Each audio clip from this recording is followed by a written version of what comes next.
tak korang tahan kentut, korang sakit kepala. Ya, korang tahan kentut, korang sakit kepala nanti.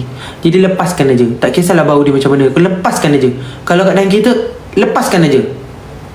Kentut itu kebanggaan, tahu tak? Sihat, usus kau keluarkan angin. Lain cerita bau tak bau, lain cerita. Lepaskan, nanti dia dah sakit kepala tau, dia naik ke atas nanti.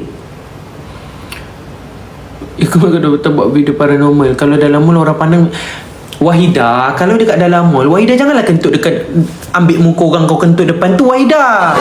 Jangan macam tu. Wahidah, kalau Wahidah contoh nak kentut kat tempat awam, dia ada cara. Okey, Wahidah pegang beg Wahidah.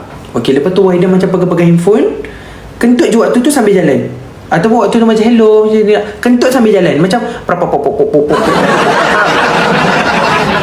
teruskan kentut tanpa menghiraukan orang lain.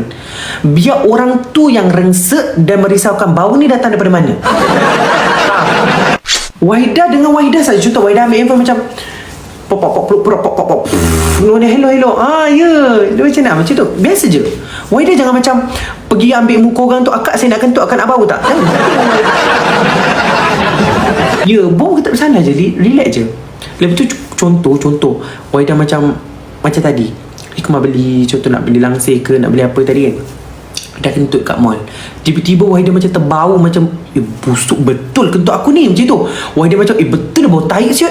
Lepas tu Wahidah macam buat macam ni tau. Bila Wahidah dah terkentut tu, dekat situ macam ada 3-4 orang. Okey, Wahidah boleh main peranan Wahidah sebagai Power Rangers. Okey, macam mana tu Power Ranger? Macam mana Power Ranger berkemain macam ni?